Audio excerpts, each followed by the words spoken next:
né? E eu fiquei muito feliz, Cauã, de você ter vindo, tá? A minha oração é que você esteja aqui junto com os jovens, viu?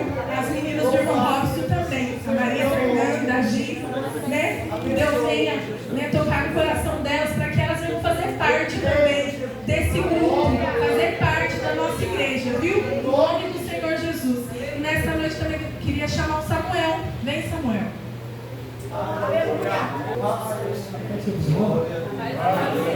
Meu Deus, ô glória. Não sei nem o que falar. Santo, meu glória.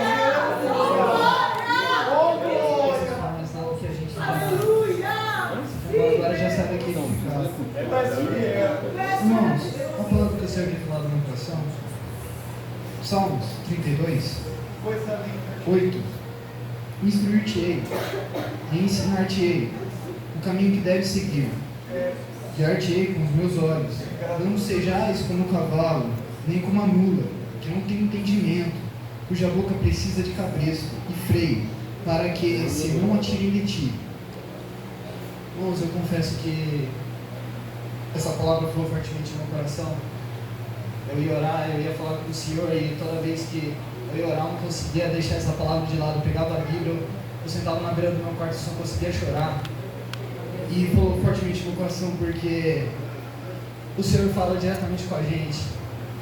Instruir-te-ei e te ensinarei, e guiarei o caminho que deve seguir. Se a gente for parar para pensar, essa primeira parte, quem está falando isso para a gente é o próprio Deus. Quem está falando isso para a gente é o próprio Deus, que vai pegar a gente pela mão, vai sair andando com a gente.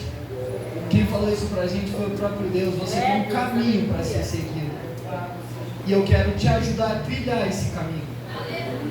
Só que o outro versículo vai falar: mas não sejais como a mula, nem como um cavalo ou como a mula, que não tem entendimento. Em outras palavras, o Senhor está falando: não sejais ignorante. Ignorante é uma pessoa que não tem conhecimento, uma pessoa que não discerne. A mula, quando coloca o cabresto nela, ela fica com os olhos assim e só consegue andar para frente. Não tem visão de um lado, nem para a esquerda, nem para a direita, mas ela só consegue olhar para frente. Mas o Senhor quer que a gente abra as nossas visões. Por quê? Porque Ele falou para a gente: eu vou te pegar pela mão, vou te ensinar o caminho que você deve seguir. Aleluia! Irmãos, é maravilhoso isso, porque nesse caminho certamente vai ter provações e dificuldades. Isso com certeza, porque o próprio Jesus falou: tem de bom ânimo, porque eu venci o mundo. Mas sabe o que é mais interessante? É que a Bíblia se completa. Olha o 33: regozijai-vos no Senhor, vós justos, pois os retos convém o louvor. Louvai ao Senhor com harpa, cantai com Ele com salteiro de 10 cordas.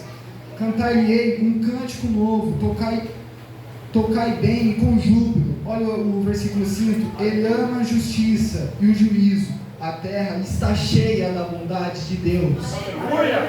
Irmãos, no meio da provação tem alegria. O Senhor fala pra gente: tem alegria. No meio das dificuldades, enquanto Ele pega a gente pela mão, enquanto a gente tem desafios, e que dá vontade da gente chegar e olhar e parar para a adversidade, mas o Senhor fala: tem alegria na minha presença. O Senhor Jesus falou pra gente: joga sobre mim o seu fardo que é pesado, porque o meu é leve. Vamos fazer uma troca? O meu fardo é leve, o seu está pesado. É interessante isso, porque isso fala de um testemunho interior. Gente, isso aqui veio no meu coração como uma faca, gente. Veio no meu coração como uma faca de tudo que eu estava vivendo na minha vida. Eu falei assim: Senhor, eu só trilhei esse caminho por desobediência, em que eu não deveria ter trilhado. Isso não era os planos do Senhor, mas eu só fui para esse caminho por desobediência. E muitas das vezes, gente, a gente se confunde com Deus de resolver problema. Deus nunca foi um Deus de resolver problema. Mas é o que o Jonas cantou aqui: os teus sonhos são maiores que os meus, os teus caminhos bem mais altos do que os meus. Jeremias 29:30, se eu não me engano,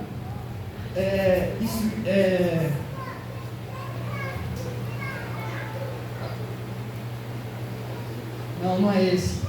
Agora outra vez, esqueci.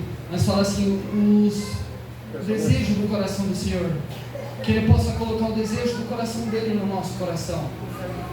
Porque o coração do homem é enganoso. Mas sabe o que é interessante, irmãos? Olha lá no Salmo 1. Bem-aventurado o varão que não anda segundo o conselho dos ímpios, e nem se detém no caminho dos pecadores, e nem se assenta na roda dos escarnecedores. Mas antes de tudo, antes de se preocupar com o que é a vez de comer, com o que é a vez de vestir, porque em Mateus capítulo 6, versículo 26, vai falar para a gente: não se preocupeis com o que é a vez de comer, eu cuido das aves. Porventura tem as aves muito mais importantes do que a gente? Mas agora, para completar: pois serão como as árvores plantadas junto a ribeiros, a qual dá o seu fruto na estação certa. E é interessante porque ele fala estação certa. O tempo não é para agora, mas tem um tempo. Gente, do pouquinho de experiência que eu tenho com o Senhor, Ele falou comigo: sabe, o que é mais difícil da gente é o tempo dele. E que muitas das vezes a gente fica falando: Senhor, o Senhor está olhando para mim? Senhor, eu estou tocando o seu coração com a minha oração? Gente, e é interessante porque cada vez que a gente abre essa palavra e que a gente vê a luz da palavra de Deus, ela vem com uma espada que fica na gente. Gente, eu tenho tanta convicção disso daqui, quanto eu tenho convicção do melhor dia da minha vida, que foi na terça-feira na sede, que o Espírito Santo desceu sobre mim. Eu só fui parar de falar língua estranha 1h da manhã. Aleluia! Comecei aquela história na sede, falando língua estranha. Perto que eu fui levar a menina lá, e eu fui falando língua estranha dentro do carro. Gente, aí que a gente pode cantar: o melhor lugar do mundo é aos pés do Salvador. É ali onde a esperança trabalha. O melhor lugar do mundo é a tua presença, Deus.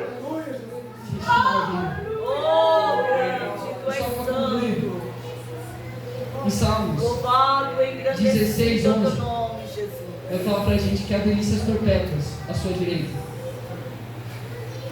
É prazeroso estar na presença do Senhor, mesmo com todas as dificuldades. Porque a gente sabe que vai ter um Deus que vai pegar a gente pela mão e que Ele deixou um caminho para a gente ser seguido. O caminho que deves seguir. Ou seja, você deve seguir. Agora, se você não seguir, você está por conta. Muitas das vezes a gente confunde um de resolver problema. E não é isso. Misericórdia do Senhor, sim, mas Ele trilhou um caminho para a gente. Irmãos, eu agradeço a oportunidade, que os irmãos possam meditar nessa palavra. Amém?